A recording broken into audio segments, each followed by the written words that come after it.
So this class, we're gonna just be mainly talking about like the activation pattern in each plane of movement for a line, what activation you need to have for front extension, side extension, and arabesque.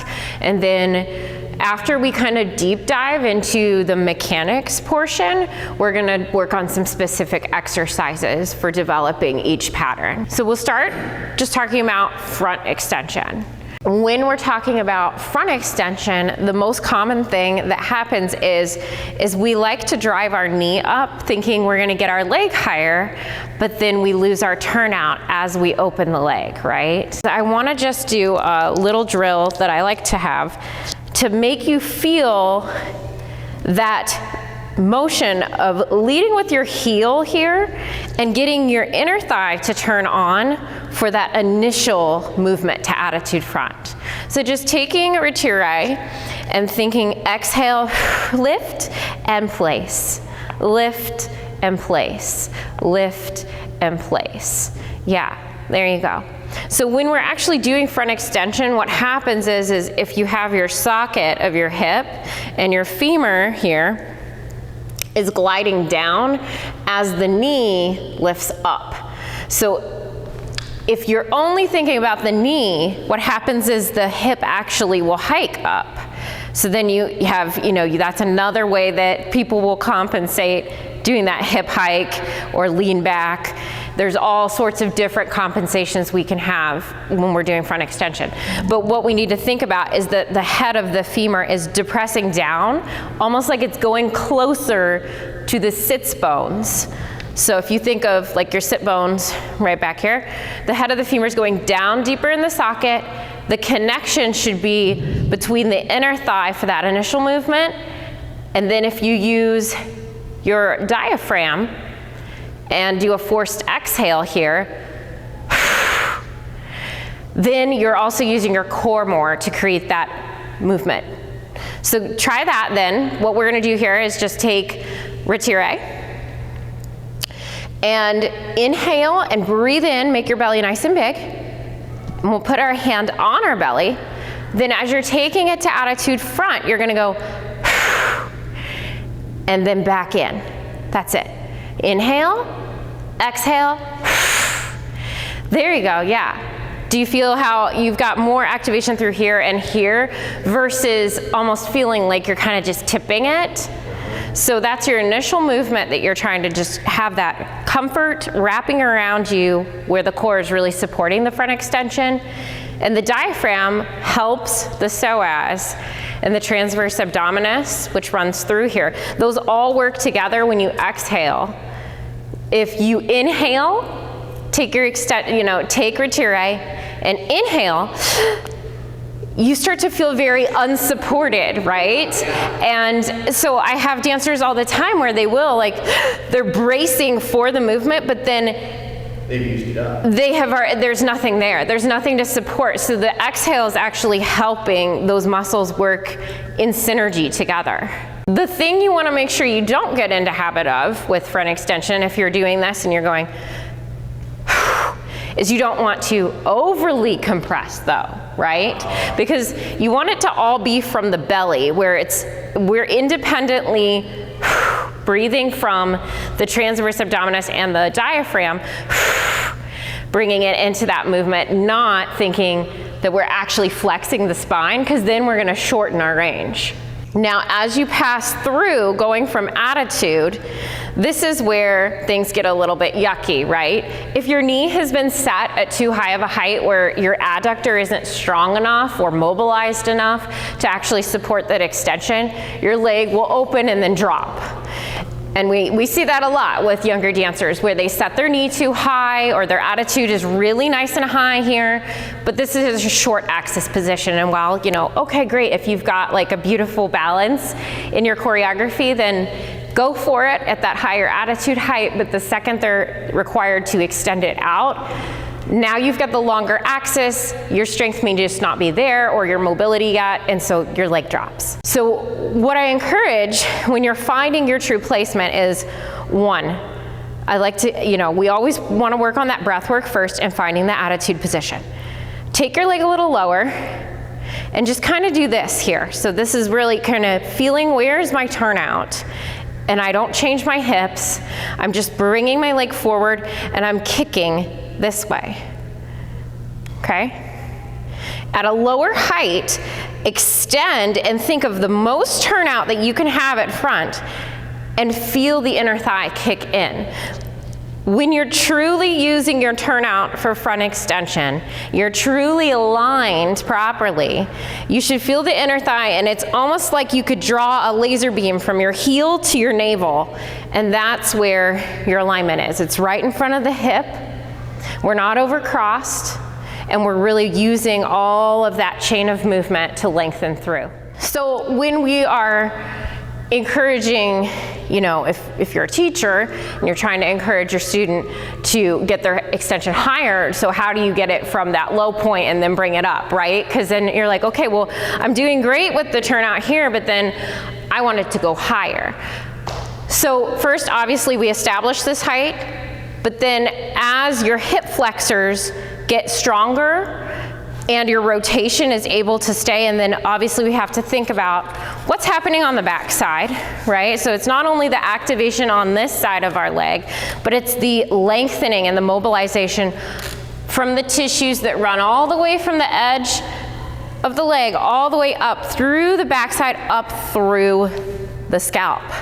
So if you have a lot of tightness and restriction back here, you're not going to be able to have the high extension. So we'll talk about how to lengthen and mobilize that line of movement in the next class, which is the myofascial mobility, because it is going to talk about the connection of all this tissue here. But really, when we start to mobilize this side and strengthen this side, those higher ranges will come. And then you're thinking about, again, the same thing. The more you depress the hip down, the more you have freedom to lift the leg up. If you hike the leg up, you block yourself with bone-on-bone end range. And people who are runners or who are doing things that are quad dominant activities, they're going to have a harder time with front extension because their first instinct of their body is to kick their quad in, and then they rotate in. And we're trying to kick the medialis, the adductor, in so that we can get the turnout and hold it there. And it really, as a natural consequence of having this active, this straightens. So just a couple times, I want you to just take and practice your front extension with those things in mind. As you open, each time you pass through attitude front, you're thinking exhale, and down, and then you kind of think, draw it up, fill your belly up with air, pass through the positions, exhale, and down. But every time we take our extensions and we're opening them, the opening should simultaneously happen with an exhale. And then the more you get that in your body, if you're doing it and you're over-exaggerating the exhale and you're going, okay, it's gonna stay. Eventually you are gonna be in class and you'll be, you know, doing your développés and you're naturally just breathing out. So you can count. So if you're thinking, you know, if you have students that maybe have trouble with it, you're going 1, 2, 3, 4, 5, 6, 7, 8. You're making them breathe out. You're making yourself breathe out by talking and shouting the number through the movement. Us dancers know that every single person has a different second position. So if we're trying to make ourselves flat, that's not going to go over well because my second's different from your second. Normal range of motion at the hips is anywhere between 40 and 60 degrees in turnout. So if you're somebody who thinks that all dancers should be 180 degrees turned out and that this is my first position, that is very unhealthy, and there's very few people in the planet that actually have true 90-degree turnout at the hip and at the hip. The rest of it's going to come from the ankle or knee torsion, which is going to change things in the spine.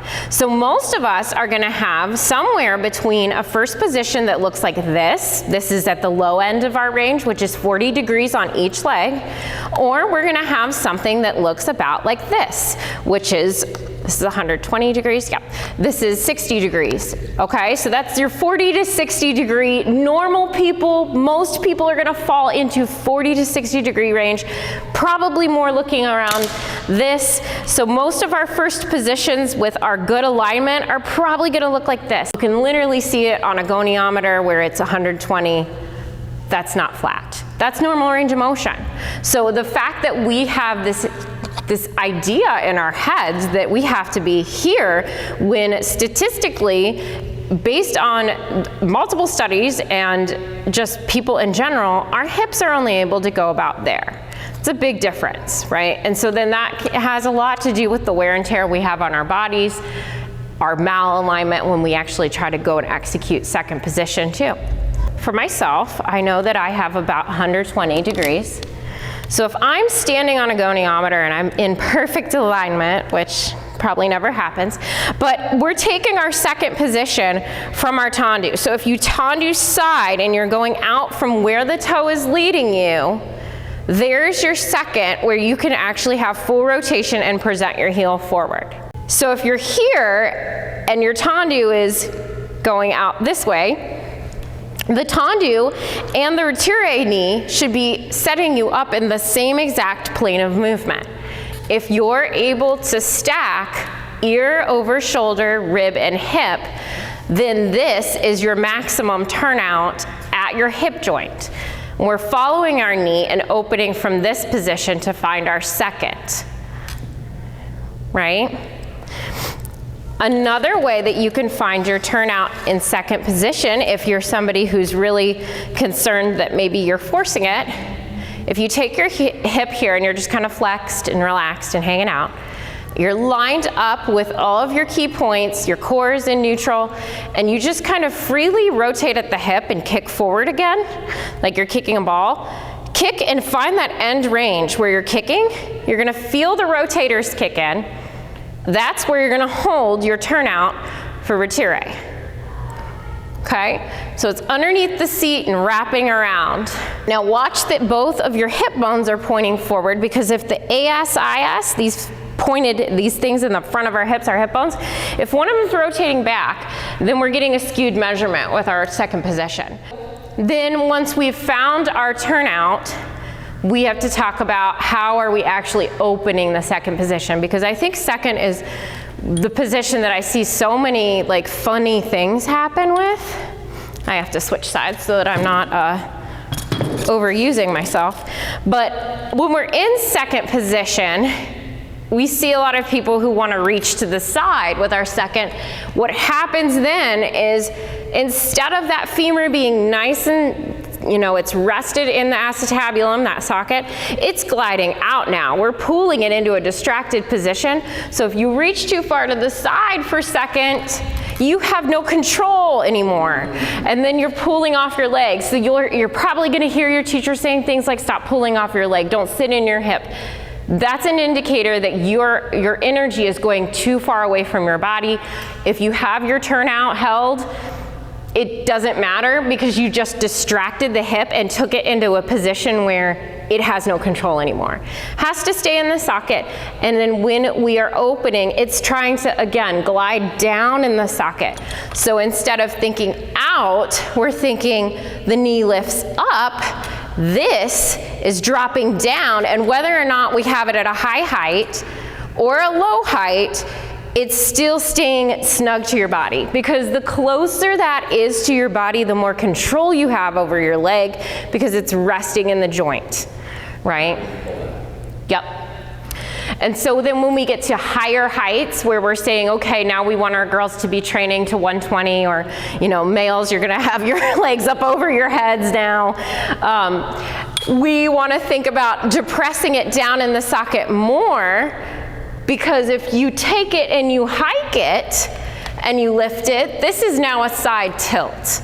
That's not an extension in second position. You're just pivoting on your hip on the standing leg. You actually have to depress it down, the knee lifts up, and then you take your leg out, okay? And so it's never about tipping the pelvis. You're trying to keep it level. We see professionals even doing this, where they do tip because they're trying to get that little tiny bit of extra. But truly, the health of it isn't there.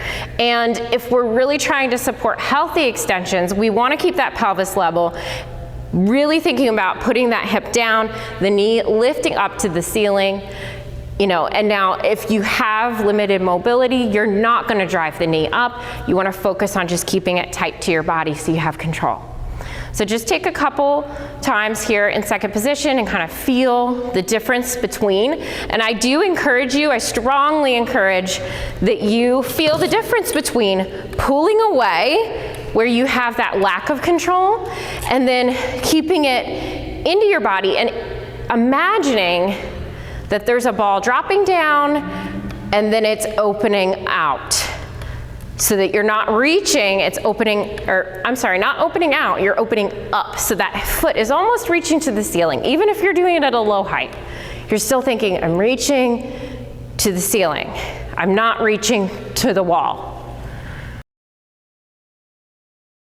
Next, we are going to talk about Arabesque, and the order of activation. Well, first off, a lot of people like to crunch in their low backs for Arabesque, right? So you get a lot of people who are going here, and then all of a sudden they're arching, and then they're like, well, now I feel stuck. I can't even open my leg. Why does this hurt my back? I don't get it. We don't want the Arabesque to come from the low back or the movement of the pelvis, because it's also not this, because then we're just hinging. That's not a true Arabesque either.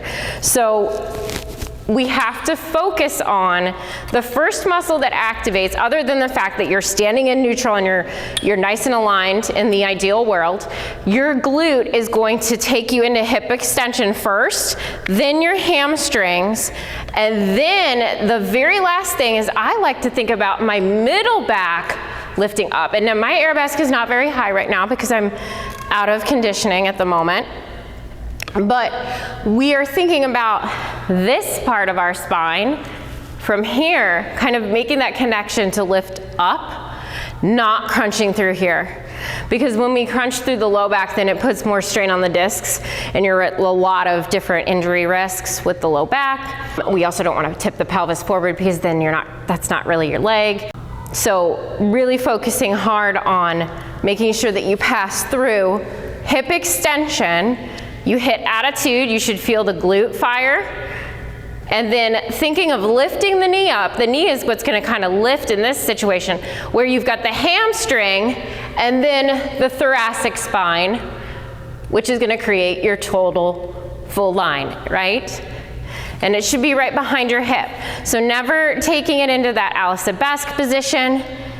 Yeah, that looks nice. That looks very good. And some of the problems that we do run into, you know, as we teach, as we dance, is that if you've got, you know, like I said, we want to lead with the knee. It's almost like somebody's coming and like pushing you into attitude. It's not the foot, because if you lead with the foot, then you lose your turnout. You want to lead with the knee, and you only go as high as your hip flexor length and this front tissue length can allow you to hold the neutral spine as long as you can, and then you extend out from there. Yep.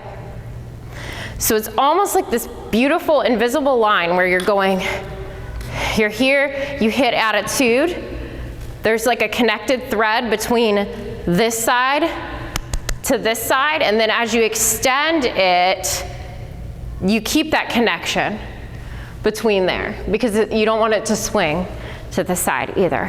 So I always follow in the pattern of we lengthen, then we strengthen. So because we're not trying to strengthen in the short ranges, we need to lengthen us first, and then after we've got the length there in your body, then you get the strength, and then your Arabesque actually will get higher. But we also have to take into consideration different anatomy. My rib cage to hip ratio, I have no torso. If you see how close my ribs are to the top of my hip bone, you can see that there is a very hard stop between those two bones that I am never going to be able to get a higher than 90-degree Arabesque, simply because my bones run into each other. And for me to try to get higher than 90 degrees, Well, then it's not going to be a true arabesque, because now I'm going to be pitching forward and I'm going to be doing something that's going to compromise my back, my pelvis. I'm going to dump forward. It's not going to, my center of gravity is not going to feel comfortable. So if I'm trying to like do a fouette arabesque and move out of it into a phrase of movement, I'm going to have to compensate so much to get my leg up. It's going to not be able to, I'm not going to transition smoothly into the next thing. So for me, I know that I'm a 90-degree arabesque, and I'm okay with that because I have higher extensions in the front and side, so it doesn't bother me. But when you hear people thinking, okay, I have to have this solid, you know, it has to be all the way around the same height, most of us aren't going to be that symmetrical. It's just not, you know, that movement pattern back there. If you have a short torso, you're going to have a lower arabesque. That's just unfortunately how it is. If you're doing rond de jambe en l'air and you're going from front to à la seconde to back, and your choreography is that you do have to keep that level, then my suggestion is that you lower the front and side to match, that you're not up here and then all of a sudden you have to drop because you're short torsoed like myself. So those are just some little other things that we can think about. Now that we've really talked about all of the lecture and the breaking down the movement components, let's talk about strength exercises and what we can do to actually get our extensions stronger and then stabilize through our core. You can do this on a step, you can do this on a yoga block, you can do this on anything that has some sort of elevation, or you can just watch and listen and then practice this when you have the proper materials nearby. You might want to go to a bar, but we'll see what you think. I'm going to do it at the bar. So what we're doing is we're trying to get ourselves to stabilize through this standing leg more so that we don't lose it and sit in our hip or hinge off of our hip.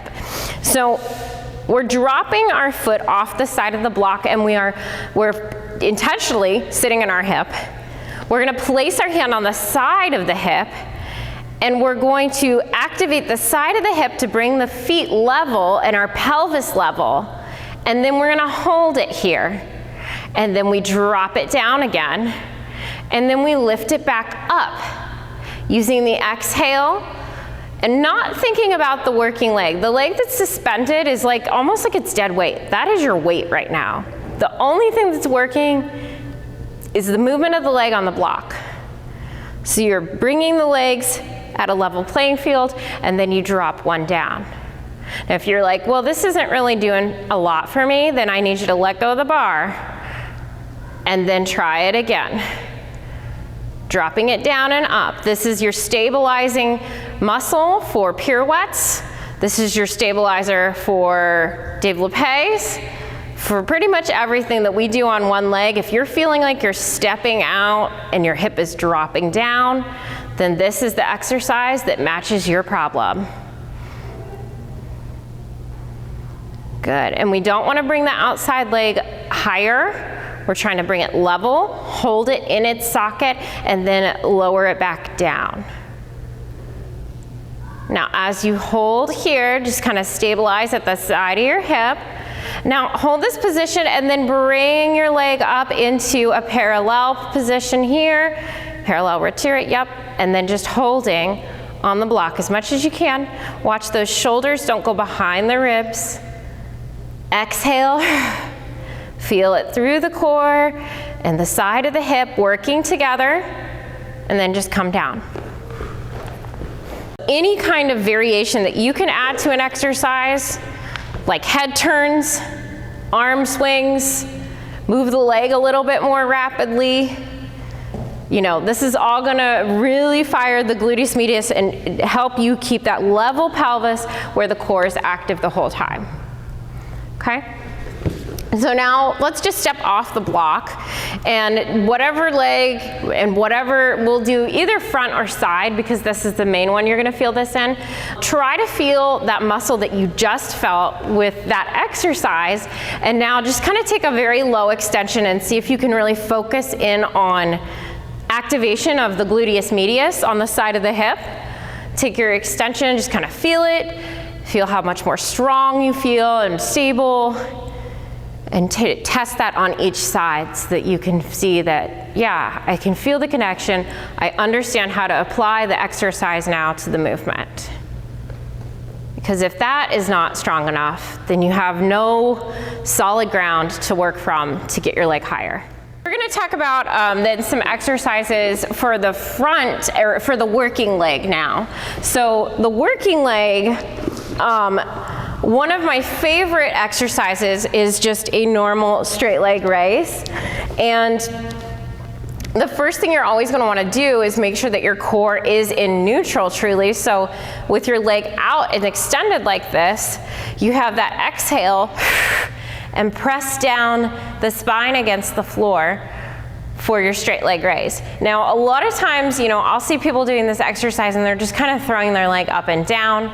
The thing that you always have to do first that is really going to address the hip flexors to its full capacity is do a quad set. So you're going to press the knee down into the mat or your floor. Your spine is in neutral, your quad is engaged, your ankle is pulling back towards your nose, and then you're lifting it nice and slow, only to the height of the opposite knee. Now, at the top here, we're going to rotate from the top of the hip. We're going to inner thigh activation here. We're going to rotate it back in, and then we're going to lower it down. So we're going to do one there. Then we relax everything. Reset. Quad is active. Pull the toes back. Core is engaged. Exhale. Lift up. Rotate. Rotate. And lower. And lift up. Rotate. Rotate. And lower. Lift up, rotate, rotate, and lower. Lift up, rotate, rotate, and lower. Lift up, rotate, rotate, and lower. Lift up, rotate, rotate, and lower. Go ahead and switch. So that's for that hip flexor and core activation for front extension. Other side, and lifting up, rotate, rotate, and lower. And up, rotate, rotate, and lower. Up, rotate, rotate, and lower. Up, rotate, rotate, and lower. Up, rotate, rotate, and lower. One more. Up, and rotate, and lower. Good. Now, one that I love to do for the working hip activation of actually the rotary leg that's opening out, this hydrant, because with the hydrant, you can feel the core activation here where you're on all fours and you are focusing on taking it a little bit behind you and to the side, and you're only able to go as far as your hip will allow that opening. Otherwise, you're going to rotate or change the spine. So you're doing a lift to the side, hold, hold, hold, and then slowly lower it back down. Now, those of us who are hip flexor dominant are going to try to pull it towards the front of our bodies. So we want to make sure that it is going a little tiny bit behind us so we're not compensating. There you go. Yep. Almost like we're going into this weird side attitude position and then coming down out. So we're lifting up, hold, hold, hold, and slowly lower down. Lifting up, hold, hold, hold, keeping the core in neutral. Lifting up and hold, hold, hold, and back down. Lifting up and hold, hold, hold, and back down. Lifting up, hold, hold, hold, and back down. Lifting up, hold, hold, hold, and back down. Other foot, and lifting up, hold, hold, hold, and back down. Good, and lifting up, hold, hold, hold, and back down. Exhale, hold, hold, hold, and down. Exhale, hold, hold, hold, and down. And exhale, hold, hold, hold, and down. Now, a little bit similarly with extension into arabesque, the thing I like to work on the most, because we want the most powerful muscles to take most of the force, right? And the glute max is what we should be primarily focusing on, and then the hamstrings, right? We said glutes, then hamstrings for arabesque. Not the spinal extensors, because those are very thin, fragile muscles. They're not what we're trying to bulk up. The people that are doing a ton of extension work with their back and doing those backwards crunches, yes, there is a purpose for them, and you can definitely work on that mobility. But that's not what we should just be focusing on. And those are not the prime movers. The prime mover is the hip extensor. So we're thinking about hip extension with our spine in neutral. So if my spine is in neutral truly, I'm gonna actually bend my knee to isolate my glute, and I'm gonna focus on lowering just a little bit and then squeeze the glute up to the point where I'm like, okay, that's it. I can't get any higher until I change my spine. Now I'm gonna lower it down. And then I'm gonna activate the glute again, and then I'm gonna lift it up to the point where I'm still in neutral with my spine, and then I'm lowering it back down. So I'm only focusing on end range glute activation here. So we're just going down and up. So exhale out, up 1, and a little down. 2, and down. 3, and down. 4, and down. 5, and down. 6, and down. 7, and 8, and relax. Did anybody feel like they used their glute more than they normally do with just like glute movement? Yeah? Do you feel like you're able to isolate at the glute level? Yeah, good. Okay, and we're gonna do the other side too, so go ahead and switch. We're gonna take our leg into extension, bend the knee. So I'll go from this angle so you can see me a little bit better there. Bend the knee, and then we're going down just a hair, keeping neutral spine, and then lifting up 1, and down. 2, just using the glute, and down. 3, and down. 4, down. 5, down. 6, down. 7, and 8. Relax. All right, so another really good exercise for second position extensions, and you can do this one from the front.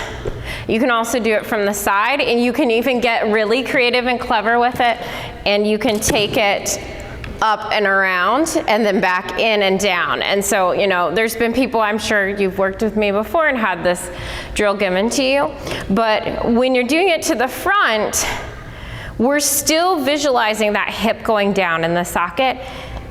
The same time now, we are activating through the gluteus medius. So we're really focusing on that we're not tipping, right? So for focusing on front, for hip flexion, let's just do 5 of these. We'll do a dorsiflexion at the ankle, so your just heel is down. You're bringing your body close, or you're bringing your leg close to your body. We're not reaching it out, and we're driving it up. Exhale, 1, and down. 2, and down. 3, and down. 4, down. 5, and relax. We'll switch sides. Again, pull the toes back. Big exhale and lift up. 1, 2, 3, 4, and 5. Good. And then we can do the same thing to the side. Again, we're thinking about bringing it close to our body, keeping our alignment as held as we can possibly keep. And go up 1, exhale 2. If you feel yourself shifting, just lift it a little less and focus more on this support side. 3, 4, and 5. Good. Go ahead and switch. And again, 1, 2, 3, 4, and 5. Good. All right. So that is all I have for you guys for extensions today. And then what we're going to do next is we're going to work more on the myofascial mobility component, so working on stretching everything out and addressing the restricted tissues.